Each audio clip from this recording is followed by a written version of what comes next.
Good evening and welcome to tonight's program on entrepreneurship sponsored by the Hyatt Career Center and Brandeis University Alumni Association. My name is Grace Zimmerman and I'm a senior lecturer at the Brandeis University International Business School. I spent the first 20 plus years of my career in high-tech and healthcare related entrepreneurial ventures. I've joined or founded a number of new ventures, some of which were acquired and another went public. My role was always in marketing, sales, and business development. I have had the privilege and joy of teaching Brandeis students for the last 11 years. Before I introduce tonight's guests, let me give you a quick update on just a small sampling of the business and entrepreneurial programs that are blossoming at Brandeis. The International Business School is now 20 years old and graduates over 250 students per year who hail from over 65 countries and who together create a rich, multinational learning experience with over 70% international students. We offer many programs, including a highly ranked Master's in International Economics and Finance, a Master's of Science in Finance, an MBA, a 5-year BA, MA, and a brand new 5.5-year BA, MBA, which will be admitting its first cohort this fall on one of two academic tracks, one for math, science, and engineering, and the other for liberal arts students who are majoring or minoring in business. Brandeis students have really embraced entrepreneurial fever. Brandeis offers an array of very popular courses on entrepreneurship at both the undergraduate and graduate levels.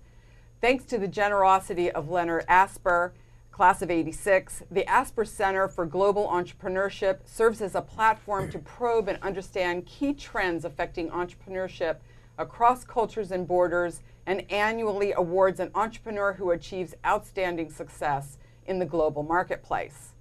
There are also many student-led initiatives at Brandeis. We participated in our second 3-day startup this spring. 40 students from across the university spent a long weekend developing new business ideas, culminating in formal presentations to a panel of venture capitalists. In addition, Brandeis students launched our chapter of the national program called Tamid 2 years ago. Tamid pairs student teams with Israeli entrepreneurs for semester-long internships. There's so much more to tell you, but not enough time. So for more information, please visit the Brandeis website. Tonight, it's my pleasure to moderate a discussion with two Brandeis alumni entrepreneurs. They will share their experiences and advice for others looking to start their own businesses.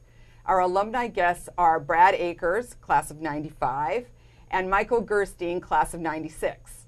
They were politics majors, varsity soccer players, and good friends at Brandeis. Welcome, gentlemen. Thank you. Thank you. To give you a little background information on our guests, Brad started his career as an account executive at a promotional products distributor. What he learned there inspired him to form his own promotional products company, Tip Top Branding, 5 years later in 2000. Outside the office, Brad heads the Alumni Club of Chicago.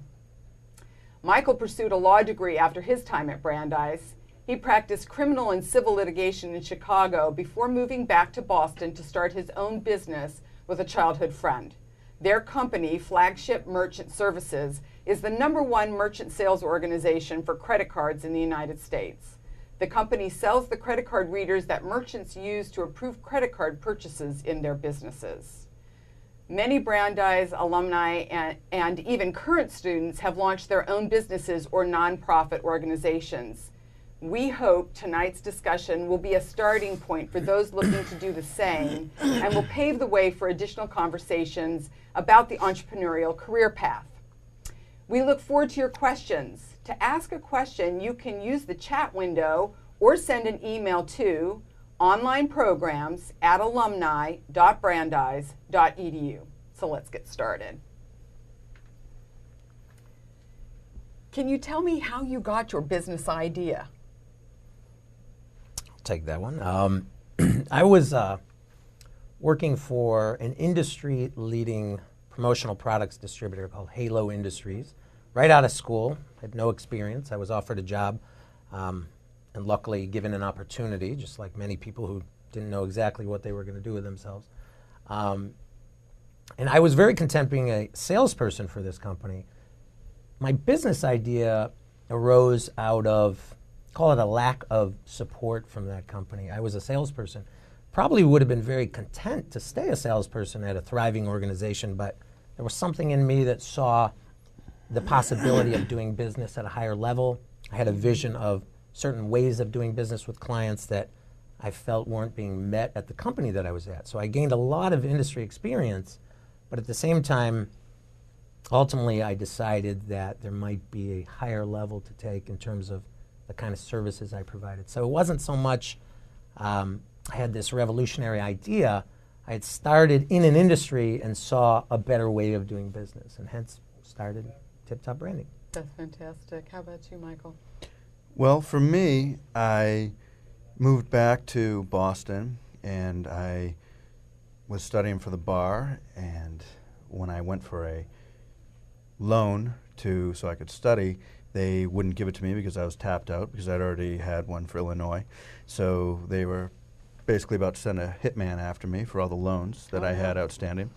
And so I needed to make some money while I was studying for the bar. And one of my childhood friends started a merchant account company, and it was just himself in his spare bedroom of his apartment in Charlestown. And he said to me, "Why don't you sell merchant accounts for me?" And I said, "Well, I've never done this before in my life, but it's either do this or get evicted."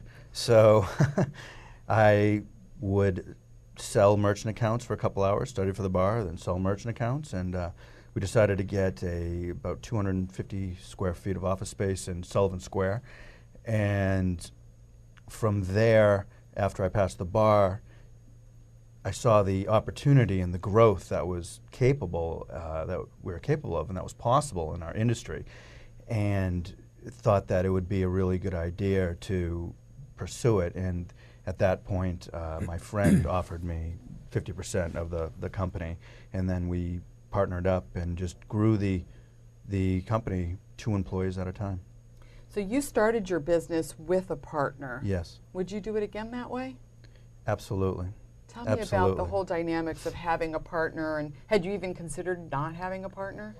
Well, it's funny because a lot of my thoughts going in were not what was the reality. Brad gave me a tremendous amount of advice in how to go into a partnership and whatnot.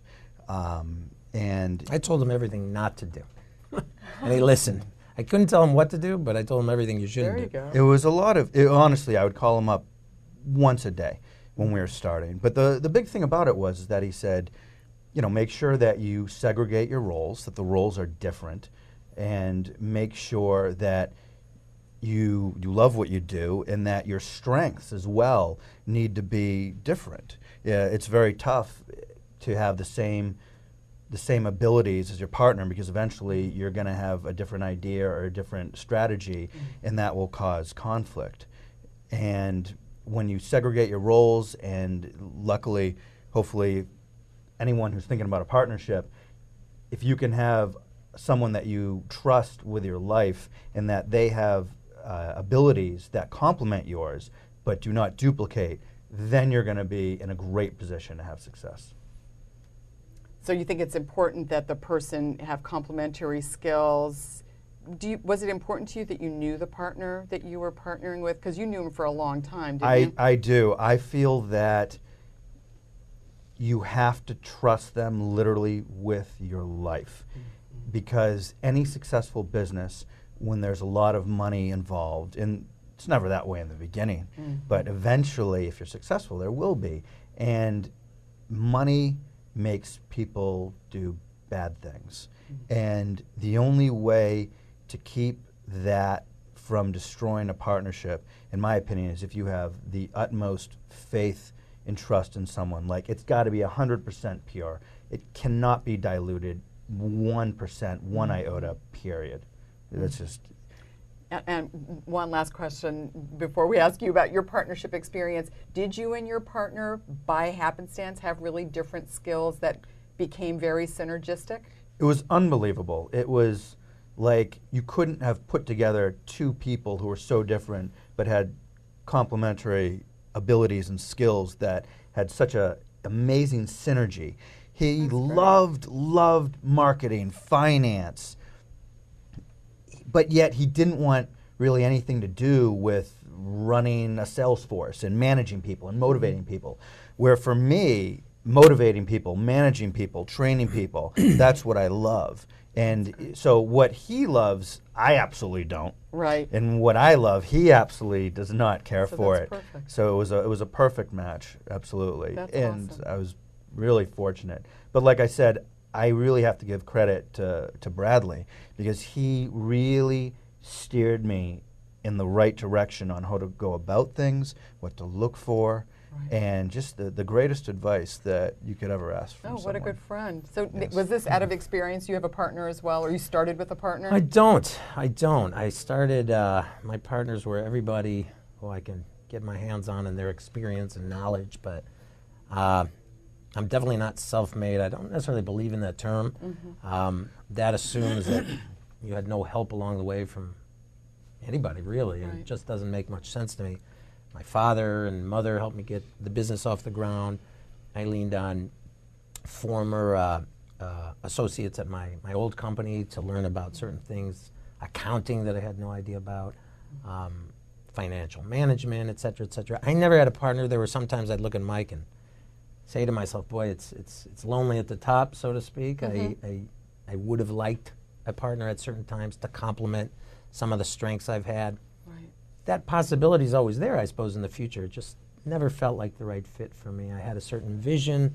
I'd say my partners were not necessarily partners in the game financially, but partners in, developing and evolving the vision that I had. So it's really all the people I've worked with. Well, they're that's what they're my partners. There you go. That's what I wanted to ask you. So you were in the industry, so you saw the opportunity, and you had some ideas of how you were going to develop the idea, but things never work out exactly the way you think, or once you get in it always looks different than it is when you get going. So how did you develop the idea? We're still developing it. The truth is, our business, hopefully, I feel, and my gut is about to hit its stride, but it's taken since June of 2000 to get there. It evolves and it changes, and fortunately my experience isn't such that I know how to do everything. I know how to course correct a lot quicker than when I started the business. I consider experience being able to take your ideas and recognize them quickly when they're maybe off course. But I did start with the vision of how to service clients in our industry, the promotional products industry, and that vision is still the same. Nothing's changed with that. Ideas, technology, personnel, strategies, all those have changed and evolved along the way. It's not anything like I started the business. But just that simple vision of, I know there's a better way to take care of clients, to make sure you're thanking them, to make sure you're servicing them at the highest level, you're providing creativity, all the things that come in our industry, that hasn't changed a bit. I'm still the same guy I was in June of 2000. That's awesome. We try to explain to the students all the time that every company needs to have a core competency and a value proposition, something they do better than anybody else, so that people will want to do business with them. So how is it that you convey that idea of, superior customer service so that everybody in your organization understands that that's the difference between Tip Top and another organization? I'm still learning. I've had some successes in that area, and just the other day, I think I was telling my wife that at some point I think I need to take all my employees to hang out at the Ritz-Carlton for a day and go to the spa and have dinner, and Sure. so that you can see how things are done at the highest level. But that's a constant process. One, you might have everybody bought into a vision, and then you hire somebody new, or a new team member comes, one goes, and you have to bring them into the fold. And it takes time to create that culture. I didn't have the experience of management or training. So for me, that's been a challenge. By no means am I an expert, but I've gotten better at that. And again, I really do think after, if I could impart any advice to people, sometimes it takes a while. I've been at this 13 years in my own business, 17 in the industry, and I really do feel like I'm just at the place where we can really take it to the next level. But it's been a real challenge getting everybody bought into that standard that I have, and it really hasn't changed since day one. So one thing that Michael said is to really, that with you and your partner, it was really important to understand who was going to do which role and to have very clear lines of demarcation between what you do and what your partner did. How did you decide, as the sole founder of the organization, which roles you were going to take on, which roles you were going to parcel out, and how to get the right kind of people to help you that you could really rely on? Well, a friend of mine, a gentleman named Ed Park, which is of no consequence to this discussion, he was a consultant for IBM. And one day he comes into my office for lunch just to chat with a friend, being me, and he looks and he sees that I'm boxing something up via FedEx. Wait a minute, I thought this is your company. I said, yeah, but basically I was the dishwasher, the packaging, or the shipping manager, and the CEO and president all in the same breath. I definitely got my business to a different place when I started to recognize not necessarily my weaknesses, but one, that I can't do it all, and two, that, you know, I didn't necessarily consider myself a person with a big ego, but when you start a business and you have a vision and somebody challenges that, you don't necessarily want to indulge, but the minute you start letting people in, challenge you, challenge the way you're doing things, contribute to the process, it's very liberating, because at some point you realize, whether it's hopefully sooner than later, you cannot do it all. You may have chart the course for the business, but if it's going to go anywhere, people will contribute to that, or you'll struggle. You can't do it all yourself. What role is the one that you cherish the most, that you've maintained for yourself? You know, ultimately, I am a relationship builder, and so ultimately, I know for the business to truly succeed, I need to put myself in the right position in the company, and recognizing that, you know, in order to do that, I need to put other pieces of the puzzle in place. But ultimately, there is a position in the company for me, and it's not necessarily the title of CEO, but it's the person who's developing relationships that funnel into the company with all of our different skill sets. That's fantastic. That's my role. Yeah. I'm almost there. That's great. Well, never stop learning is a good motto. How did you know that you loved to be in sales? Because you were training for the bar. I mean, I guess being an attorney can at times be salesmanship, but it's not what you're doing now. Well, for me, the way that it started was that when I first started selling, I didn't really know what I was doing, and I had put myself through law school bartending, but that's not really sales when you're working in a nightclub. You're just slinging drinks. And what happened was I didn't have any sales my first few weeks, and I was like, geez, I'm not doing well at this. And then what I figured out one night was, I said to myself, the person that I'm selling to is the same as the people that would be on a jury. And because I was lucky enough to be mentored by probably maybe the best litigator in the country, definitely the best in Chicago, he taught me how to be persuasive, how to make people do, feel, think exactly what you want without them even really knowing it. And I said, what's the difference between this and that? And so the next day, went in, and I said, I'm not going to try to sell anything. I'm just going to try to make them do, feel, think exactly what I want. So I'm just going to close them. No sales. To this day, when I train, I still train all my employees myself. And I tell them, you will not learn, quote unquote, sales. You're going to learn how to close people, how to make them do what you want. And the next day, when I had a different mentality about it, every person I talked to, I closed. And that was kind of, so I said, you can litigate the close. And that to me was really a neat thing. And then from there, I really enjoyed every aspect of it. You know, it's just it's a game in a way.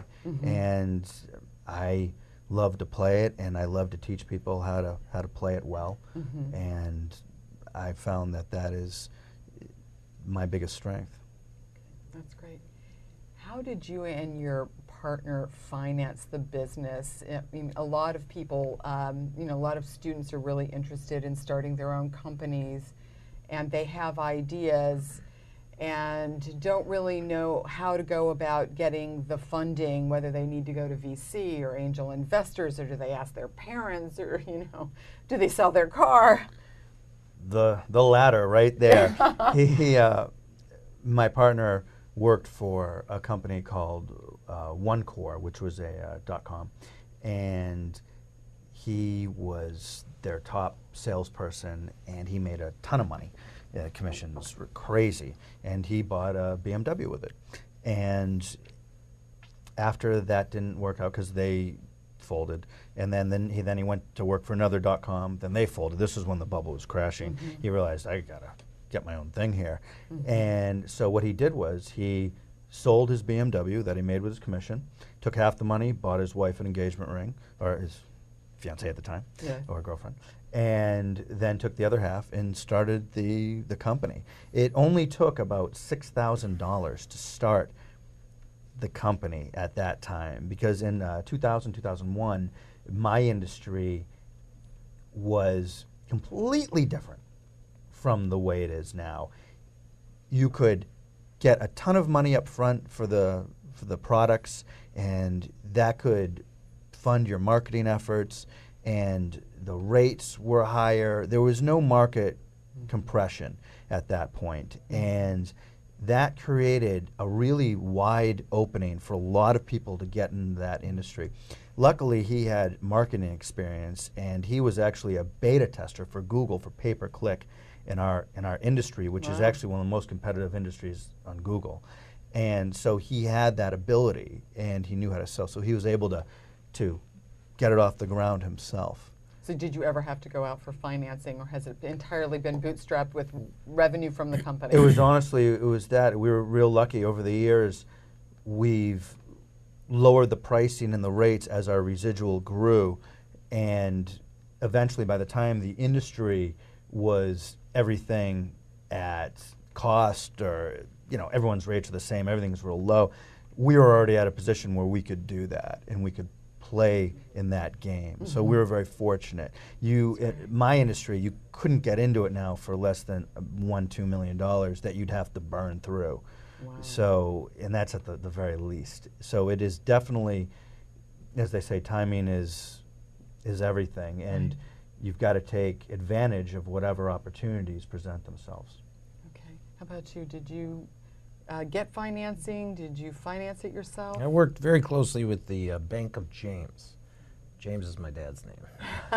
I didn't, that was my financer. No, very proud to say I had a lot of help. And as my dad said, whatever you think you'll need to start the business, double it. If I were to advise my son or any children, I'd say triple it, But no, I had all the help in the world. I've seen a lot of friends start businesses in Chicago and around the country, and some are more aggressive. I think I have a lot of courage, but I'm not sure I wanted to be, on the hook with investors breathing over my, over my neck when I didn't have that much experience. Mm-hmm. I'd rather go to business school without actually going to business school and learn, call it on my own dollar. Mm-hmm. I'm not sure that amount of pressure without any experience would have been that good for me at that time. Now I'd probably be in a better position to take on investor dollars, but at the time that would have been a poor choice, I think, for me. What do you perceive as your biggest challenges today? What are the things that you're most interested in trying to change about your organization, or in order to take advantage of any new trends that you see in your industries? With us, it's staying up to date with the technology. There's a lot of new technologies. There's a lot of new developments.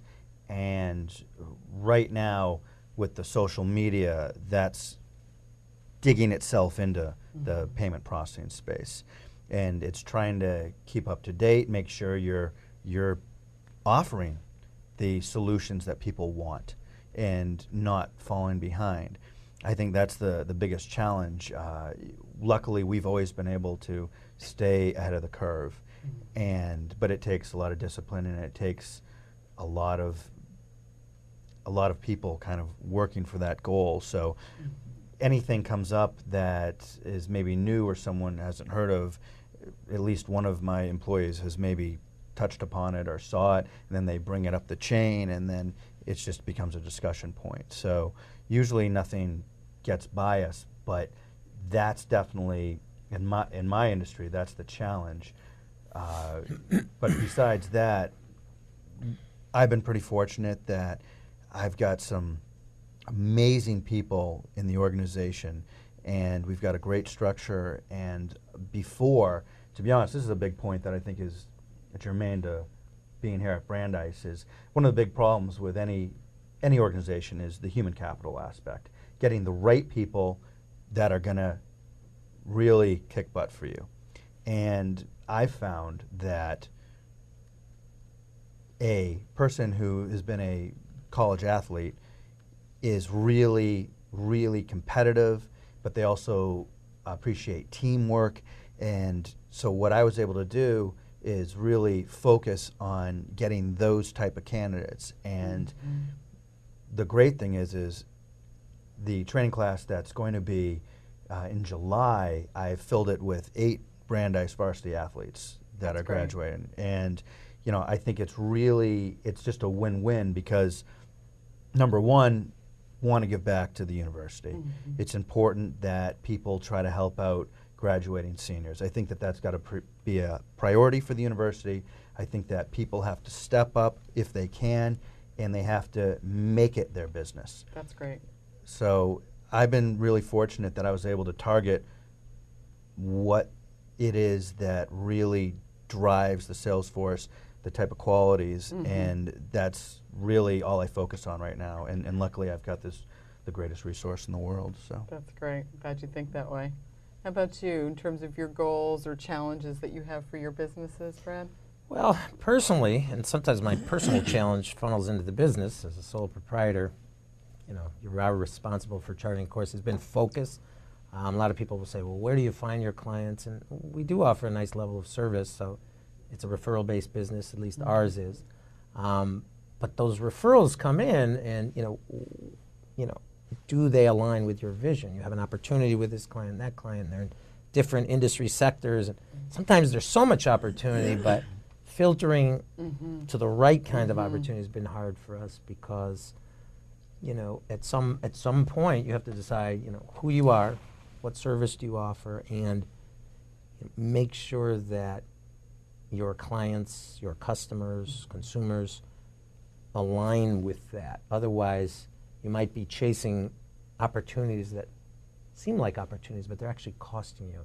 They're costing you the time and energy that you could be dedicating towards much better opportunities. So focus has been a real challenge.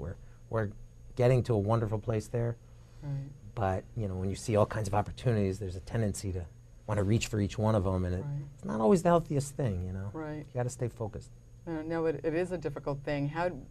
When you get these opportunities, how do you assess them? What's the process that you use? Well, the process isn't so much assessing the opportunity as it is figuring out who you are. You know, in our business, we've found that there's a lot of people out there more creative, coming up with the wildest promotional products and consumer promotions and point of purchase displays and everything you could think of. There's others that are, call it bottom dollar, and save you 5 cents on this logoed coffee mug. But in our case, we found that there are certain pain points in our industry that clients experience.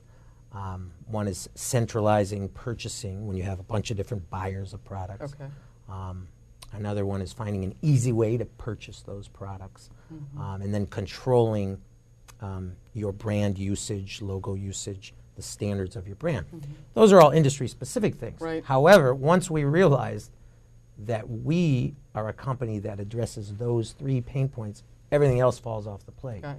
And the clients that appear that align with those 3 things, those are the opportunities we go after. So it wasn't so much figuring out, are you a good opportunity, are you a good opportunity? It's figuring out who you are, what do you offer, and then just seeing if the puzzle piece fits. So before we open it up to questions from the audience, the idea behind the new Brandeis business major, which is now finishing its 3rd year, woohoo, is that we really hope that students will be double majors, major in business and major in literature, language, history, philosophy, whatever other things interest them. Didn't have a business major when you were here on campus. So, how did your Brandeis liberal arts education, minus business education, prepare you for the jobs and the incredibly successful entrepreneurial ventures that you're both leading? I'll take that one first. For me, the one thing that I feel I do better than most is connect with people, and Brandeis is a perfect fit. I don't know if I just understood that intrinsically when I applied for schools. I'm sure I didn't, but maybe somewhere deep inside I knew that a nice general liberal arts education was important. For me, I don't necessarily need to be able to tell you all the inner workings or details or significance of the Sistine Chapel, but the fact that I took an art history course here allows me to connect at some level with the person who does know all about that. And I could take many subjects and different clients in an industry that has males, females, old, young, different races and religions and nationalities. And if I could just find common ground, even in the simplest way with those clients and vendors alike, we purchase products from others. But the ability to connect with people, Brandeis worked famously for that because it gave me a little bit of knowledge and not expertise, but just an intro into things that later in life would make me a more interesting person or somebody that had a little more to say for himself. That's fantastic. What a great thing to say about your Brandeis education. Yeah, it was perfect. It did. That's awesome. It worked for me. That's great. And you, Michael? For me, the biggest impact to my success actually was when I was able to watch Brad as a captain when we were on the soccer team and the two other guys I was captain with, and really actually to watch all the captains since I was a freshman up to junior year, because when I became captain my senior year, leading the team and motivating people, I found it was something that was right in my wheelhouse. And to me, those are the skills that I've used to motivate and lead my sales force and my company and everyone who works for me. And it's just how to treat people. I never believe that you haze people who are coming in. If they're into the fold, as you say, to make the team, you treat them like gold. So it's like the moment someone's a part of your organization, you have to treat them with such respect and dignity and support. And I learned a lot of how to interact with people and how to basically motivate and treat people so that they give you the most. And that's what I utilize today. And by the way, his company pays very well. So he go. gives while he gets, just so you know. There you go. So we have a question from Douglas, and the question is, how did you find the right people to advise you for the many details of your business, like which types of corporation you should use and how to set up the structures for employee 401k, accountants, insurance, business loans, etc.? Do you want to take that one? Because you already sort of broached the idea of having mentors and other people who were advisors. Yeah, it's a tough one. I can speak for myself. When I started a business, I had a friend who was an attorney who is now well-to-do. He claims I was his first, which I think I was, and his smallest client. I had a friend who was getting his CPA, and I'd love to say this is exactly how you go about it. I think it's one, you go with your gut, you go with people you trust, but you do ultimately have to assess along the way if you're getting the best consultants. Are you surrounding yourself with the best people? Just because you're best friends with somebody or good friends with somebody doesn't mean they're going to offer you the best advice, the best counsel. So I'd say be wary of the fact that just because you love somebody, you trust somebody, they have your best interests at heart. You need the best. Surround yourself with the best that you are capable of getting, and sometimes that just means second and third opinions, so you can start evaluating, the resources around you. Have you ever had to end a relationship with an advisor, someone that you felt close to? Yes, especially in the beginning. I had to. I don't necessarily always want to say upgrade in accountants or anything like that, because sometimes you're maybe upgrading in the attention that you get you know, the advice and the professional consultancy that they're bringing to the table, but you know, you might be paying less. It might not be the big firm that you contracted with in the beginning. It might be, you know, just the smartest one out there, the one who can give you the best service and advice. But yeah, along the way, I did have to course correct, I like to call it, and make sure that, you know, when the gut was really all I was going with. When my gut told me, this just not getting, you know, sometimes you gotta, I had to look beyond, you know, the facts or what I didn't really understand on paper and just say to myself, something doesn't feel right here, so keep looking. Do you want to add anything to that, Michael? I was fortunate in that. That's an excellent question. But luckily for the legal, I'm an attorney, so I could handle the setting up the corporate structure on the legal end, and my partner was excellent with finances, so he was able to handle a lot of that stuff.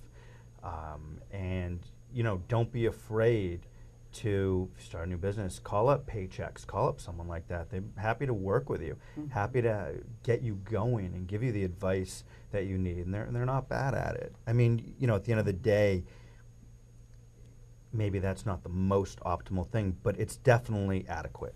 It's definitely adequate. I think a good referral is hard to beat also. You know, if you have 3 friends that are all happy with the same accountant or same tech support, there's a good chance you will be too. So you might want to lean on people that you know are out there doing the same thing or something similar.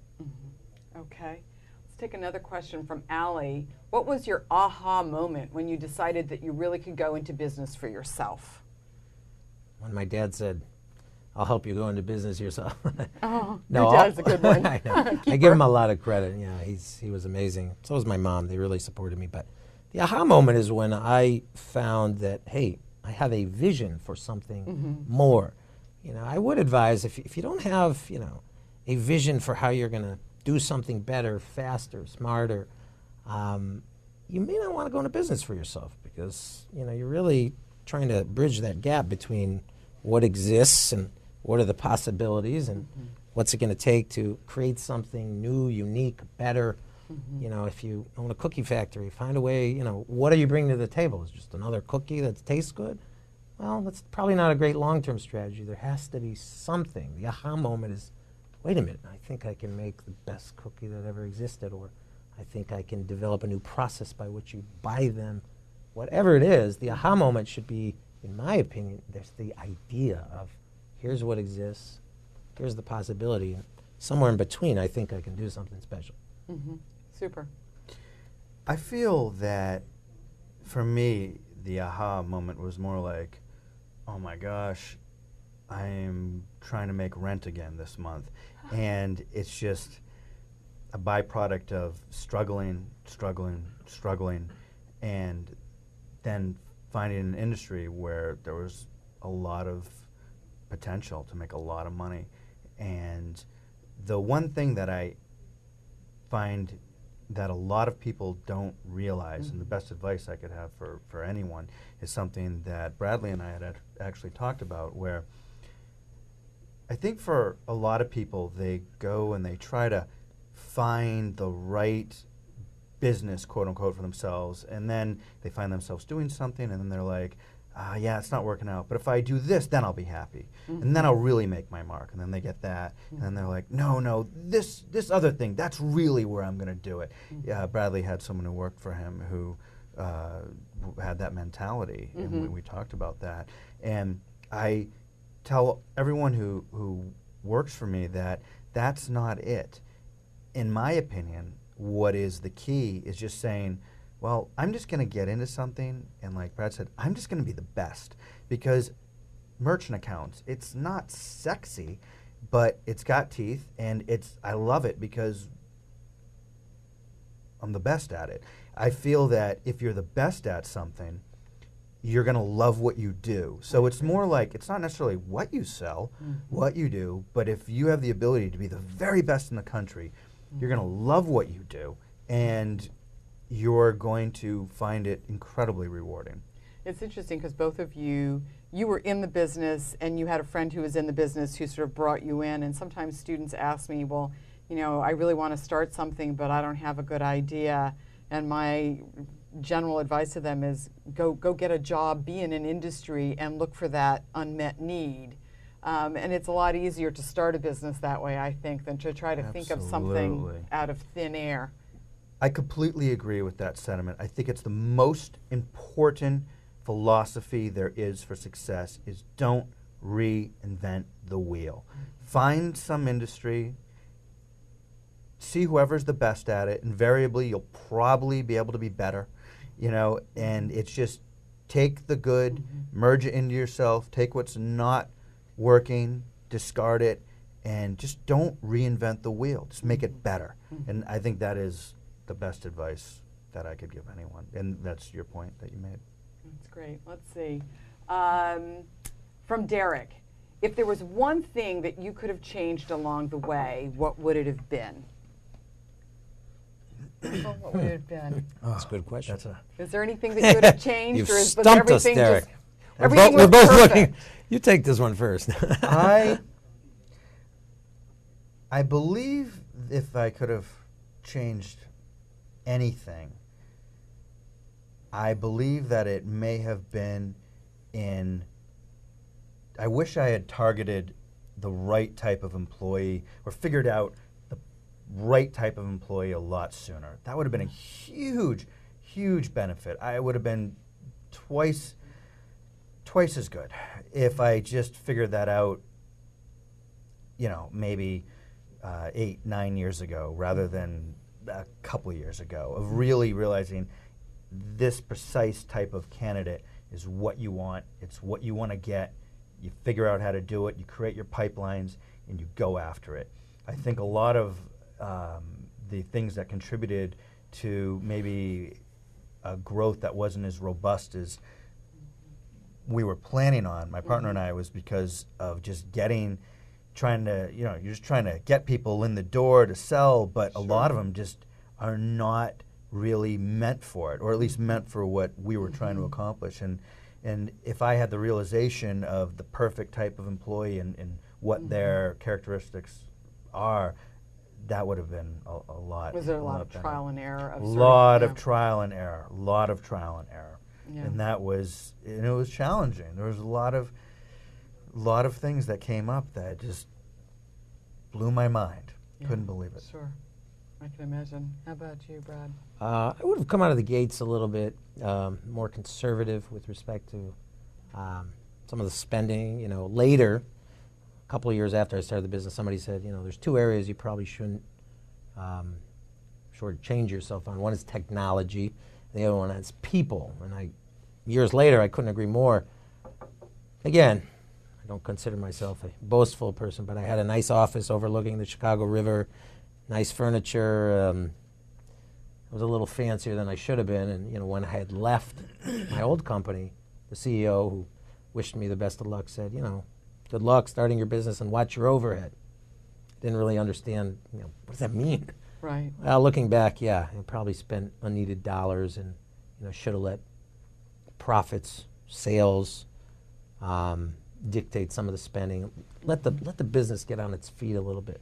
Unless you're in an industry that needs to present themselves in a higher light. We didn't have clients come to the office, so having the most beautiful waiting room or wonderful desk accessories didn't really make a lot of sense for business. It just kind of served to make me feel better about the environment, which is important, but sales, if you're in a sales organization. Right. Let's see. CL asks, what are some of the things that you should not do when you start a new business? What would you advise against? Obviously, watch your overhead. Don't spend too much overhead. Don't spend too much. Right. What else? I think it's really related to that. You're going to start getting a little cash for the first time in your life. Your first instinct is going to be to spend it. And you can't do that. You got to put it right back into the company. And you've got to be very frugal. Your first few years, you have to be frugal. You have to put everything you have back in, or as much as you can. I think that's the most important, at least monetary lesson of beginning a business. Okay. What is needed to stay ahead of the competition in today's economy, or what have you had to do differently in this economy, if anything? I think you you've got to separate yourself.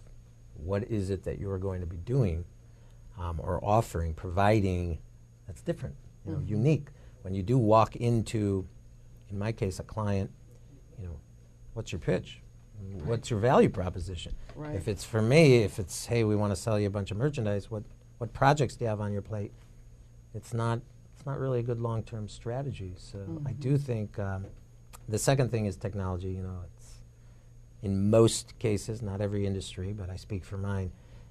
You've got to keep pushing the front on technology and make sure that you are faster, quicker, more efficient, process-oriented. Because there's a lot of players in many industries, and you do want to be, the one that operates in the most efficient manner. I think clients, people who do business with you, will feel that. They won't necessarily understand why they feel it, but they'll feel it. Right. Efficiency, obviously, key, and in my industry, the biggest thing is integrity. Sticking by what you sell. If something goes wrong, no excuses. You fix it. You don't put it on anyone else. You don't pass the buck. You own it. And that type of integrity, it's, a type of morality, so to speak. You have to have it. And in my industry, that separates people because any industry, in my opinion, where you've got a lot of dollar signs, there's a lot of people doing things that maybe not be the most up and up practices, and you can't get lured into that by the possibility of the dollar. You've really got to stay true, and you have to have a lot of integrity. One of the things that is required to start the kind of business like yours is to network. And I always tell my students that a CEO is salesman in chief. But when you're first starting a business, you don't have that network. How did you generate the network that became the foundation that is your business? That's kind of a funny story. I was given an office, a desk, commission-only job. I was told I wouldn't make much my first year. I think I made $15,000 so I could pay for some food, and I was told I'd make double, not much, the second year.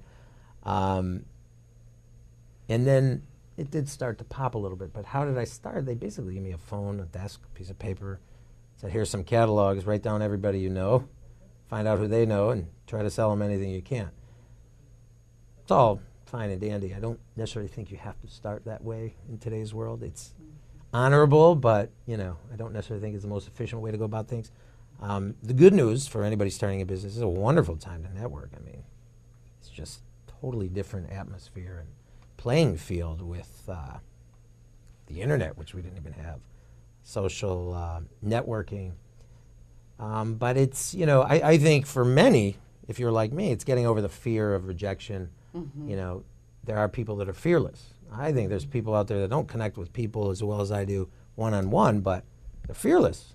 It's the guy that'll ask any girl out on a date. Might not be the best looking guy on earth, but he gets more dates than anybody. Why? Because he'll put it out there. So networking comes very naturally to some.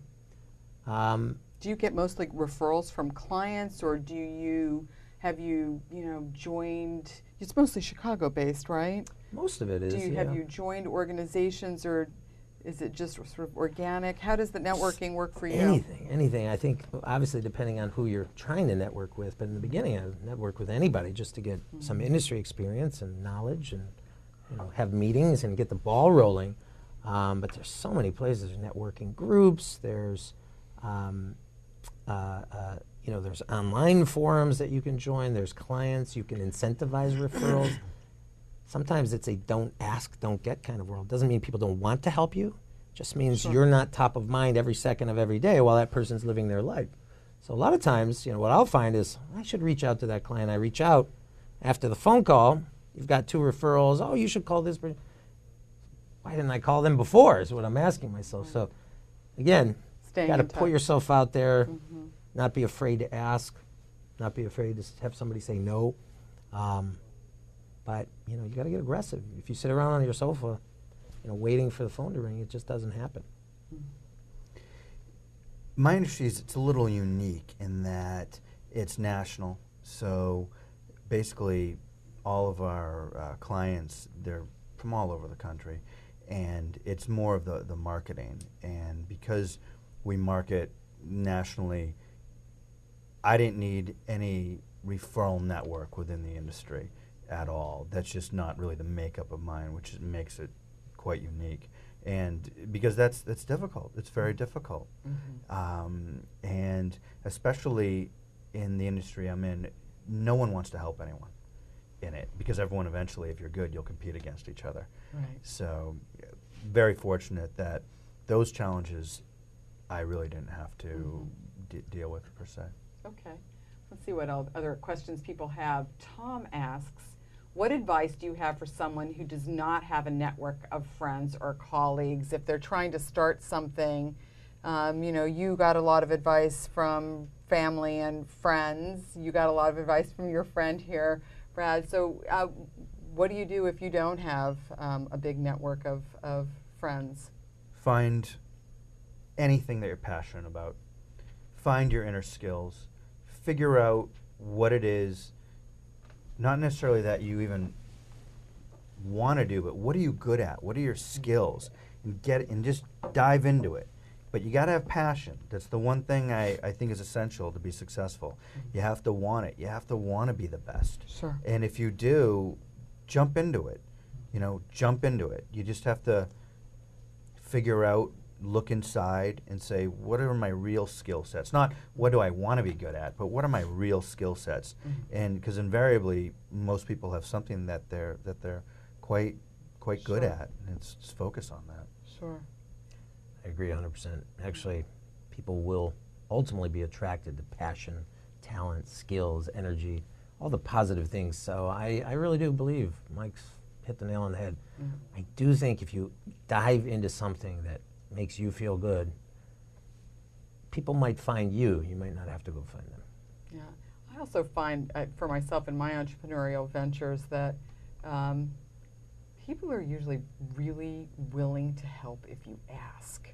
I think so many times we're afraid to ask because we think we're going to impose or, they won't have time. But once asked, I know certainly as I've become older, I realize that I'm really very anxious to be able to help. And if there's something that I know or someone that I know, I'm very willing to, to help out. And I think especially students are really nervous to make that ask, feeling that there'll be a burden in some way, shape, or form.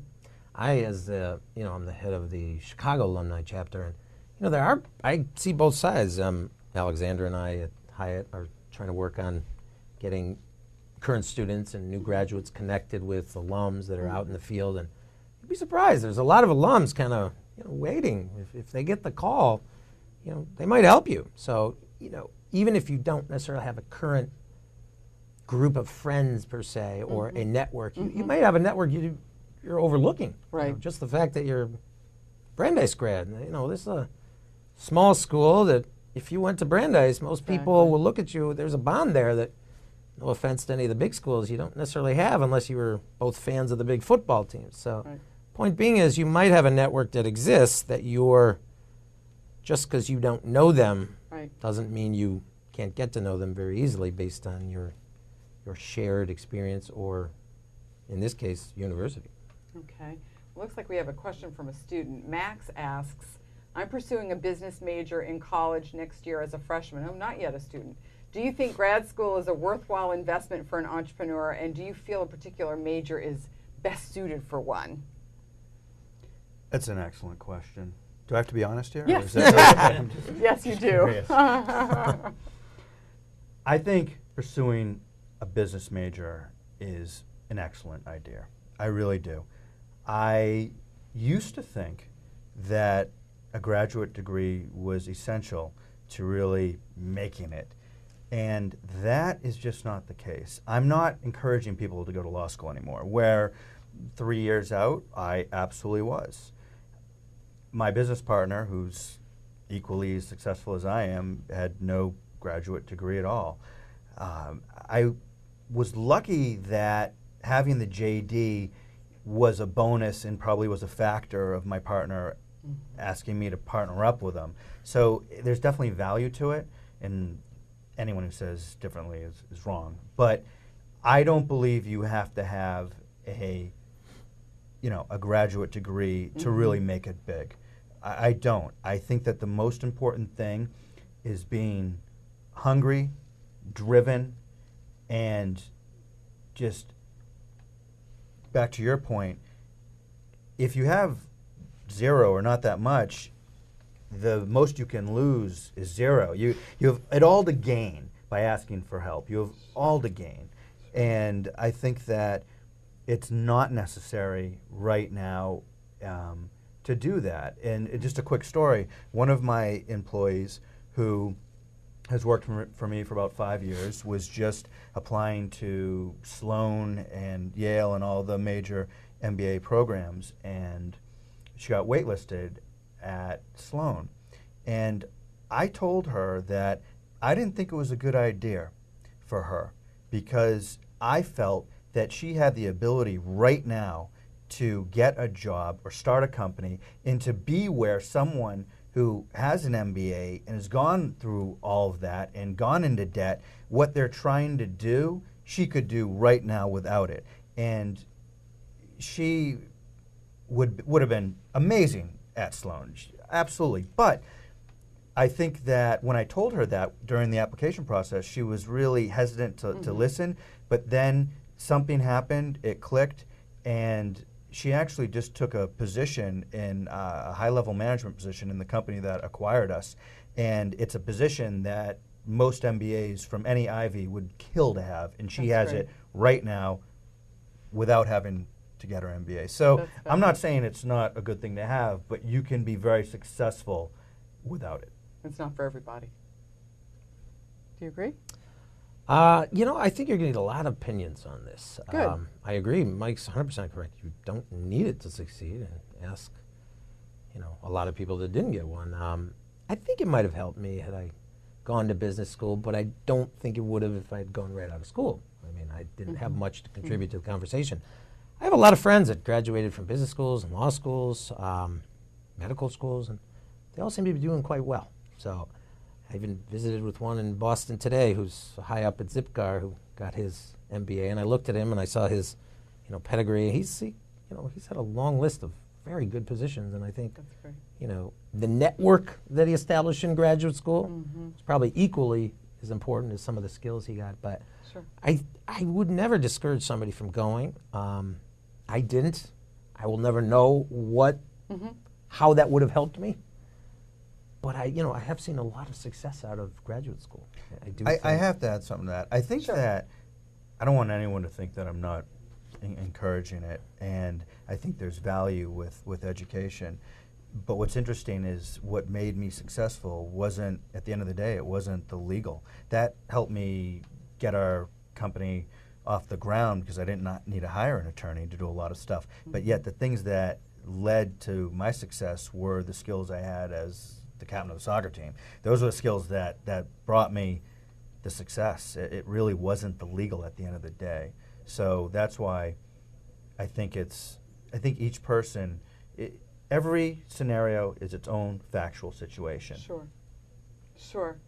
Let's see, let's take another question. Sam says, how did you decide that starting your own business was worth the risk? Did you analyze the market in numerical detail, or did you base it more on instinct? I mean, I think a lot of people are sort of worried about, they have this idea that it'd be great fun to be an entrepreneur, but it feels risky. There's a ride. You're going for a ride, and if you don't do well on roller coasters, ironically I actually don't, but in the roller coaster of life, I've stomached the ride, and you're going to go for one. You're going to be on a ride. I haven't ever spoken to anybody that started a business that hasn't found their way, up and down and sideways. So I started my business with absolute blind stupidity, which thank God I had, because I didn't have skills or knowledge to analyze market forces. It was all gut instinct saying, hey, I think I think I can do this. I didn't actually know what that meant. I imagine with more experience, there's a much different approach, analyzing certain market factors and competition and, possibilities and where industries are moving and trending. But never turn your back on your instinct and your gut. I think sometimes when everything on paper looks good and you've analyzed it to death and everything looks right and there's that little thing in you going, something still isn't jiving, you might want to drop all that and steer back towards yourself, because you may, deep inside of you, know something that nothing on paper could tell you. Good point. I think for anyone who asked that question, look at the industry that you want to get into and just look at all the players and think, can you beat them? Do you have a better idea or a better way of going about what they do? Do you think that they don't provide something that they should be providing? And if you believe those things, then go for it, because it's really just self-belief that is important for being successful. And if you see someone doing something and you think you can do it better, do it. If there's a barrier to entry, try to find a way around it. Not guaranteed you will, but if you're really, really hungry enough, you'll find some way up and over the hill or around it. So, I would say don't give up at the first sign of trouble. Well, you both started your careers as relatively young guys. I was in an entrepreneurial venture when I was really young. Do you think you would start a new venture today, or do you think it's more of a younger person's game? I used to think of myself as a younger person. You're a little younger than me, so you still qualify. Yeah, by 6 months. Yeah, I would. I think with experience, you have. And I mentioned one of the challenges for me in my business was focus. I think I would understand that if I'm going to attack a different business sector, product, service, I would know that if you're going to come out of the gates, you have a clear vision, purpose, focus as to what you're trying to achieve. So I think my chances for success would probably be greater. That's great. So I would go for it. Certain things I do different, but I think you could still, as long as you have the energy and the drive to stomach the ride, whatever ride that is, right? And surround yourself with people that can, you should be okay. There you go. You ready for another ride? Absolutely. I think it's a lot easier once you've gone through it. It's just the hindsight, avoiding so many mistakes, pitfalls. I think it's so much easier to do a 2.0 or another go around. I really do. So it's not surprising when I see a lot of people who have something, sold it, and then they come back and they've got something else that's wildly successful. I know that you were involved with that, and I think it's more like a domino effect, really positive domino effect. Gentlemen, this has been so much fun. Yeah, thank you. Thank you so much, both of you, for your time tonight and sharing it with all of our students and alum. And thank you to all the students and alum and friends who joined us for tonight's discussion. Thanks to the Hyatt Career Center and to Brandeis University Alumni Association for sponsoring tonight's event. We want to remind you that Hyatt offers free, how can you beat that, free career counseling for life to all undergraduate alumni, as well as several opportunities to get involved and help current students and fellow alumni with their careers. Please visit brandeis.edu/Hyatt to learn more. Last but not least, your feedback is very important to us, so please take a few minutes to complete the survey about tonight's program. If you have additional questions or comments, please send an email to onlineprograms@alumni.brandeis.edu. Again, thank you to our speakers, and good night from Brandeis.